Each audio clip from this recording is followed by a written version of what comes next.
Okay, one second. What did I do here? Okay, recording in process. So we're gonna start. Okay, we're learning that Kedama Sefer Chavetz Chaim. We're on Luach Yomi Shana Pshuta. Let's call it Dalet Tishrei. And yesterday he explained why the Avera is considered so severe. You know, other Averas we understand why it's such a severe Avera. You know, if I just either right.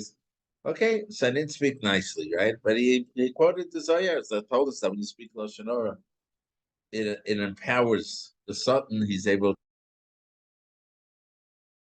to he goes all kind of misos on Klal Yisrael, and when you learn and you daven, your tefillas can't go anywhere because of Lashon Hara. So the ramifications of Lashon Hara are very very severe, serious.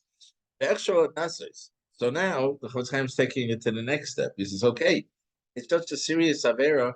Why is it? How did it become hefker? Now remember, we grew up in the post Chofetz Chaim era, where Shmiras haLashon was brought up front, and there are groups, and there's it's a matter. And still, we know there are some people who are not careful, but it seems like in the time of Chofetz Chaim, like it wasn't considered much. So how did it become so hefty? Kol kach leini harbe b'nei adam b'sbeinati shezon mikam sigos. Says Chofetz Chaim. When I gave it thought, I realized there's a few reasons. Lahamoin mitzadechad, for the average person in the street. One reason, and those who do learn, they should know it. Mitzadachad. A different reason. The people out there, the average Jew there, don't realize that Lashon Hara is also, even if it's true. And therefore, they're not lying, they're telling the truth, and they understand that that's mutter. Well, about Torah, and to one who does know the halachas, because he's learning, that they know that it's also, even if it's true. So there's a few other reasons. The Yitzhar is very widely, and he knows he can't get them with the argument that it's true. So what does he do? Echad, one of his, should take a he right away puts in the person's mind that the person he's speaking about is a choner, and he says he knows there's a chazal that says Vaimalai, and the Yitzhar tells him it's a mitzvah to publicize those people who are chanifim and rishayim. It's a mitzvah. Right? Can't get them with the argument that it's emes because that's not going to help. So he says, but it's a mitzvah on these people. It's a mitzvah. That's one thing the Yitzhar said. Well, probably other times he tells the person, "How like plenty of machlekes." You see, that guy's a real big machlekes. Umuter l'saper Lashon Hara, but on a bal machlekes, you're allowed to speak Lashon Hara. Ulafamim. Then there's other times that the argument is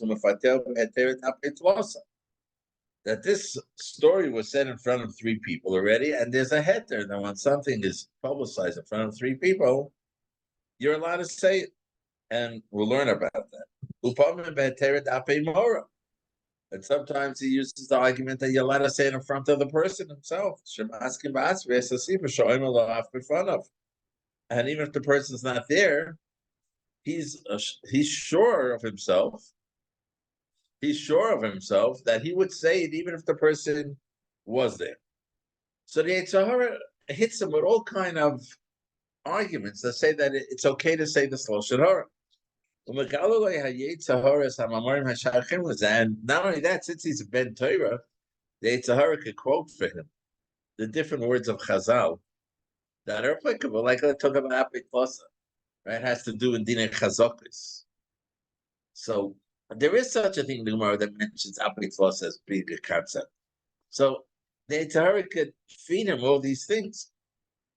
He says, look further on, Kalbeis, Gimel, and Ches, where there we'll see how it's not applicable. Ufa'amim, and then there's other times, he'll convince him that what he's saying, it's not really Lashon Hara. Kigon, for example, okay, he speaks about it later in the Sefer itself, but that many people feel if I say that someone's not so smart, it's not so smart. That's not Lashon Hara. It's not a bad thing. I'm just saying he's not smart, right? So the Yetzer convinces him that that's okay. It's not really a statement of Lashon Hara. Ubeanu to come on to call, hey, that he clearly shows that, of course, it is. He says, try it on yourself. If someone would say about you, publicize that you're not so smart. How would you like that? You'd be pretty upset at the guy, right? So, call Shadam. To sum up, the Yitzhar has one of two routes to convince a person to speak. Either he convinces the person that what he's saying is Lashon, or even though it's Lashon Hara, but this person, the Torah allows you to speak Lashon Hara about him. And there were a few cases we'll learn in the Sefer Chaim where you're allowed to speak about a certain person and say things. So therefore, and that's the two routes. So again, for the person who is not learned, right, they're convinced it's what to say it if it's true. And for the person who does know, he either convinces him that this isn't Lashon, right? Or that you're allowed to say Lashon Hara about this person. Now, if he sees,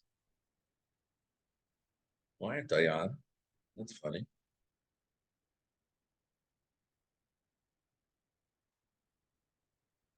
Hello? Okay. And if he sees that he's not getting it, the Torah sees he's losing the battle, so then he has another measure. He does the opposite.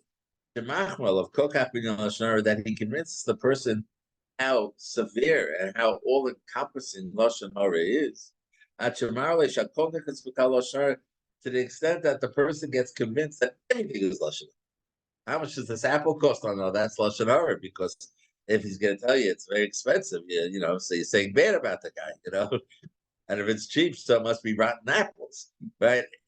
He convinces the person that everything's Lashon Hara, in Cain, and if so, you have to look at. So it's impossible to live in society, right? Unless you go on some mountaintop and build yourself a hut, it's impossible to keep, and therefore the guy just crumbles, and so I can't do it.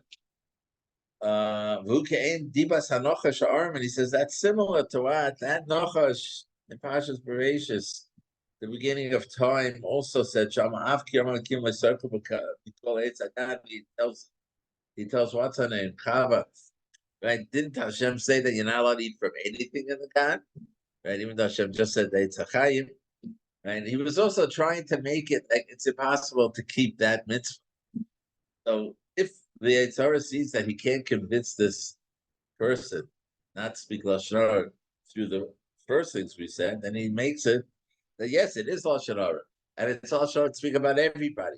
And everything you say is Lashon Hara, and you can't forget it. You can't do it. Well, Levadze is okay, so that's what the Chavskan came up with to try and understand why this mitzvah, this Avera, is so hefker. He says, on top of that, a lot of people don't understand the halachas of being mekabel, which is also, even if you just believe it inside, you don't do anything about it, but you're over Kabbalah Social, or even if you believe it. We'll learn later, there is such a thing as called lochos. I'm allowed to factor it in to protect myself, if it perhaps is true, but I'm not allowed to believe it, and I have to treat him as a kosher Jew. And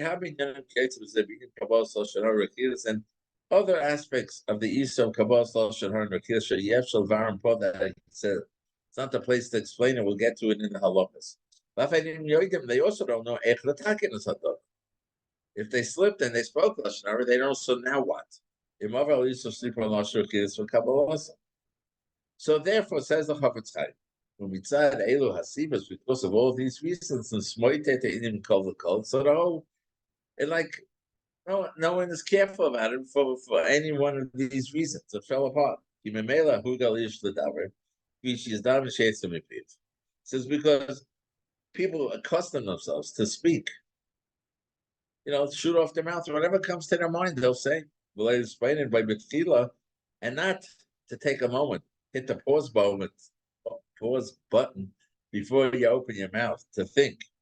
And that was in the class with Kali Strickis Lashon. 1 minute, am I allowed to say this?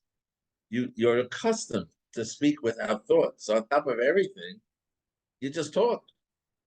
He says, we're so accustomed to this Aveira. Many people don't even think it's Asr. I feel like cultural Lashon, even if the guy says something that everyone knows is Lashon, all right? Still, it's okay. I didn't say anything.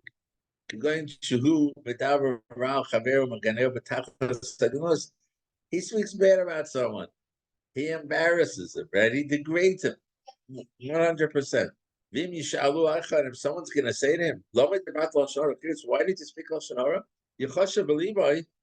So this person in his mind will be thinking, oh, this guy wants me to be a big tzaddik, right? He won't accept the rebuke. Because no, everybody says this. Can't be it's us. So now why? Why is it that all these arguments, Yitzhak could use these tools, all these arguments? He says the main reason he says is because there's no one safer. There's no one place that a person can turn and learn the halachos. So people don't know. Yeah, if you happen to learn this Rambam, if you happen to learn this Rabbi Yonah, you learn this Gemara. There's no guide to Hilchos Lashon Hara. She's bar echusa v'inyanim b'cholim prateim. So a sefer that's going to explain it all. Hey mefuzar b'shas rishon. I feel on Rambam. He says, prepare time, Hilchos Deis. Rabbi Yonah b'shari tshuva shem oslo b'derech slugla b'halacha, that they did open the road for these halachas. Afabika and kitzur moed.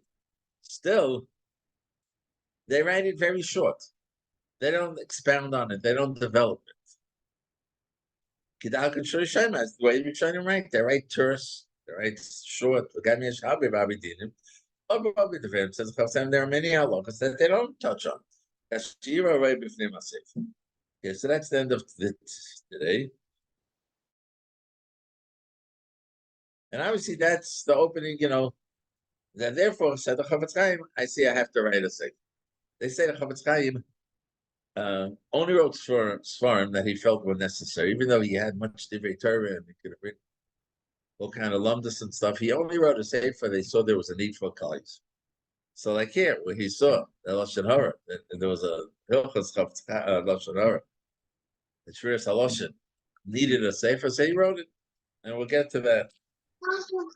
My father, when he wrote many years ago when I was a kid, he was typing up a sefer and Shabbos halachas, and he used to type in this old typewriter, and he doesn't know how to type, so it's one finger at a time, hours and hours.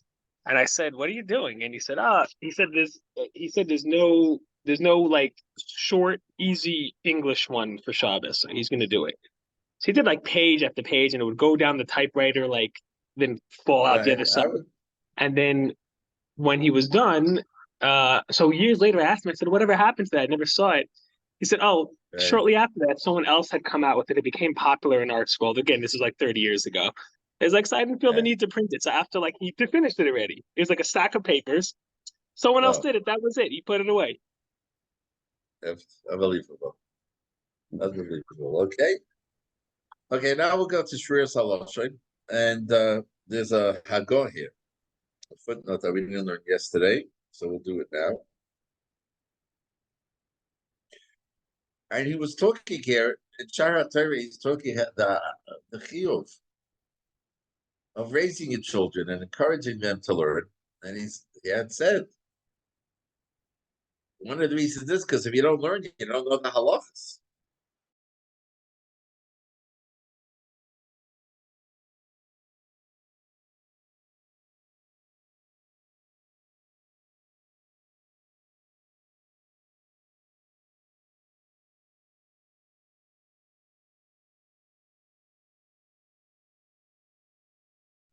right? And needed to, the old people that weren't so to learn Torah. As a rule, they're wearing the tefillin way too low. And, you can't see perhaps where they put it on their arm, but on the head. So they're not yaitz, even though they're putting tefillin everywhere. So now he said that was one example he gave. The other example he gave was Kriyishma. How to say Kriyishma, how to be makabel, what you have to be thinking, time, zmanim. So now he says like this: here he's talking about putting the tefillin shal yad in the right place. He says we learned in Gemara Menachos shal yad mishal roish b'gzeir shava. The gzeir shava, the halachas of shal yad from the halachas of the shal roish. Malalon goiva shabaroish. Just like the tefillin of your head, so choice has to be on the top of your head, not on your forehead. Avkan goiva shabiyat. So it also has to be on the high point, like where the muscle is. Danu mokem hakibaris. Vimkei kihechi nemshavash nifsa kadin shulchan aruch chayav simchav zayin siftes b'achreinim sham ayin shari tshuva. Dafil k'tzas hatitorah yoytz chutz mokem hatfilin. He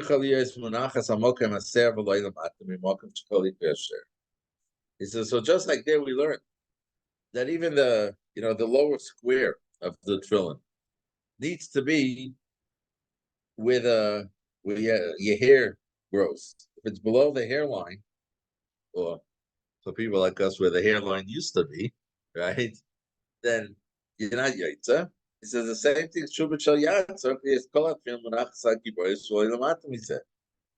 Has to be over here on the muscle, not lower than that.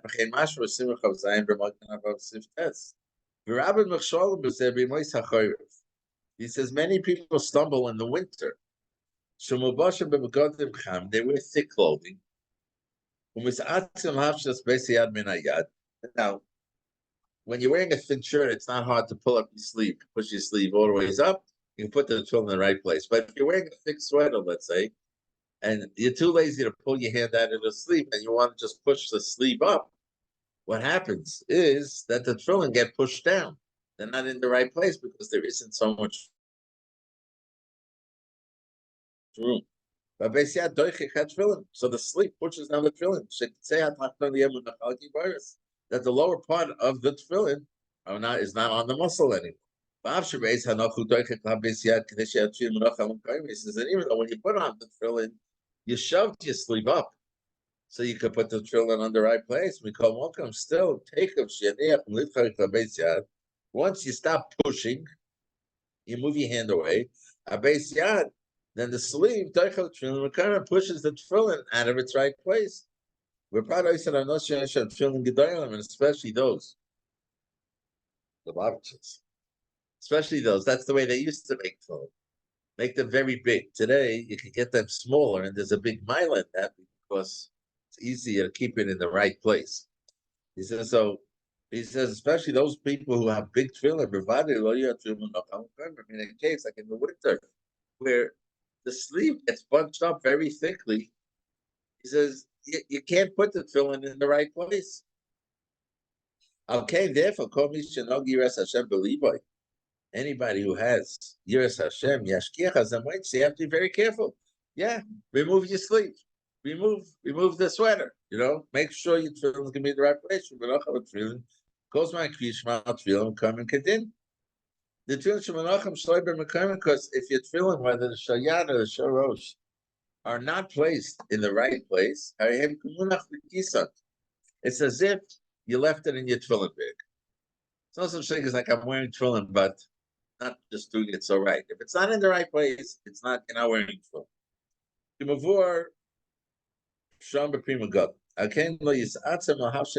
So therefore, don't be lazy to pull your sleeve off your hand. He said, I saw tzaddikim acharedim and dvar Hashem and kol mitzvahs that they're very careful to fulfill the Torah in the right way. They're makbid that their tefillin shouldn't be too big, because in that way, you don't need so much space, right? If the whole tefillin has to be in a specific place, if they're very big, it's hard to keep it there. If it moves a little, it's off. But if it's smaller, I feel tefillah sharosh. He says because even the tefillin of the head, if it's going to be very big. It's very hard to make sure that it should be in its right place. And that the edge of the tefillin you color that doesn't go beyond where the roots. Now again, it doesn't go where the end of the hair is. Some people have a lot of hair. Where the root of the hair is. V'gama kesher kadin, and also that the kesher and the back of the head also has a place for it. At the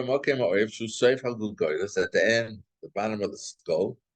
Uneged hapnim, kirisa sham b'simach chazayin, Shulchan Aruch, Magen Avram. Shouldn't be lower than that. Because if, let's say, you are wearing the tefillin in the front, it's in the right place. But as a rule, Yanad is too low. And vice versa. If you put the knot in the right place many times, what happens is in the front of tefillin goes down. It may be the large. And also when they're big, it's very hard that they should be tightly on your head. You're just talking practical things there. So you're not your tefillin, and you're losing your schar shumachshav with tefillin gedalim lidu mitzvah. That the person thinks that big tefillin is better tefillin. They have seido, but on the other hand, you're losing out because bigger tefillin are much harder to keep in the right place. It's fine, you're yaitzu with big tefillin, but you're gonna have a harder time having the tefillin in the right place on your head and your and that it should be hudik on your head. Then we came into the qualifying is a chasson. Okay, Shema nafshoy yirchak mizes. So what Chaim's suggestion is try to stay away from extra large tefillin. And I don't know if you have to go like this far, especially the ones who wear two tefillin, they have these tiny tefillin, so they can put two tefillin in the same space. But they do make today, smaller size tefillin, which just practically is easier to keep in the right place. Okay. That's for today, my friends. End recording.